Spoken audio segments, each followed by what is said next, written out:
So today we're going to talk about a little subsidiary of the Hobby Center that you may or may not be aware of. It's called Vanguard Model Marine. So back in the 1980s, say the mid 80s or so, there was three gentlemen in Ottawa, Ted Scrivens, Don Kohler, and Doug Monroe.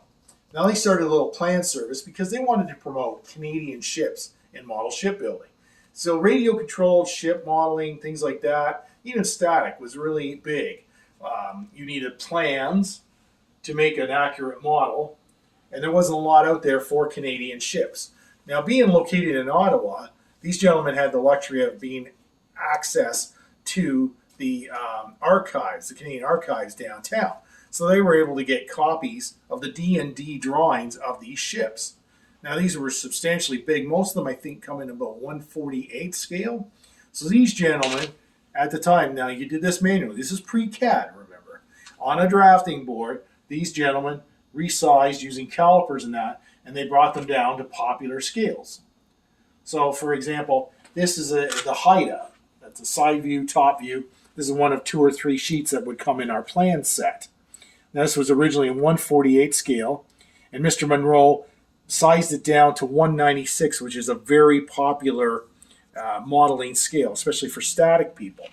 Now, realizing that people would want to make radio control models of this, Mr. Monroe also offered a deepened draft hull version, especially for radio control. Now, anybody that builds radio control models will tell you that these models really perform well in 1/72 scale, which is quite a large scale. Now, back in the day, you could order the plans and you could request us to resize them, or you could have them resized yourself. But back in those days, now again, this is before computers really came on strong, they did it basically with a photograph. So they would take a picture of this and photographically enlarge or diminish the model scale. But you lost a lot of proportion. It distorted them, and you did not get an accurate rendering. So nowadays with computers, they scan these things, and you can shoot them as big as you want, as small as you want, to any scale you want, very easily and effectively. And we provide that service. So going back again to Vanguard Model Marine, this is the original logo that was drawn by Mr. Monroe himself. And it says 1987, I believe, on there. So that's a bit a while ago. Originally, this thing was advertised in the only model magazine in North America at the time, Scale Ship Modeler. And you'll see a copy of the ad we used to run in there. We ran that for many years until the internet became a thing. So you had to send us a letter, and I think it was $1 or $2 at the time, and we would mail you out a catalog. You know, old school, printed on paper. Now, originally, the catalog was like this on full 8.5 by 11 paper. So by the time you got these printed, put in an envelope, and stamped and mailed, I was actually losing money, I think, for what we were charging for them. So by bringing it down to a half size, we were able to address the back and mail it as is economically. But after a while, Canada Post decided they didn't like this kind of format and they wanted us to put it back in envelopes. But thank goodness by then the internet was a thing. So let's dial it back again. We're in the 80s. The Hobby Center opened in 1986 down at Bank and Heron Road. I was approached by the gentleman.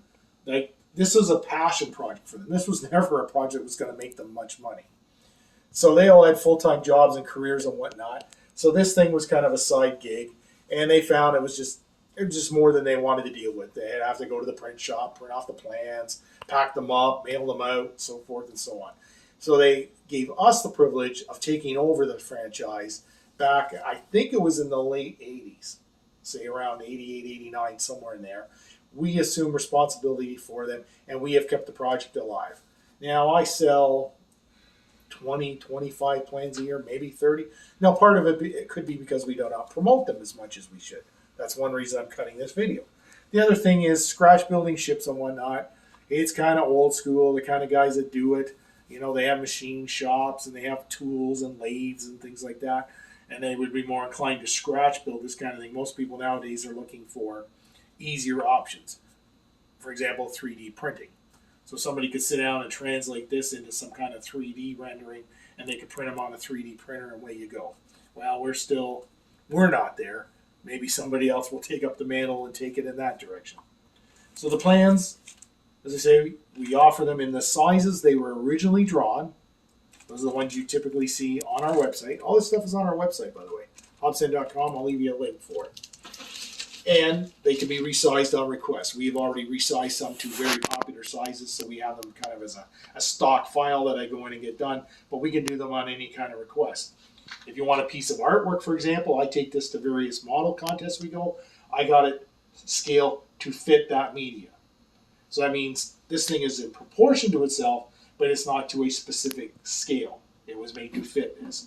If you had a little picture frame and you wanted this rendering on there, we could have it sized to that for you. In fact, I've taken these prints down to 1/350th scale to go with the new trumpeter kits that are out there, the Tribal Class Destroyers, the HMCS Huron to be exact.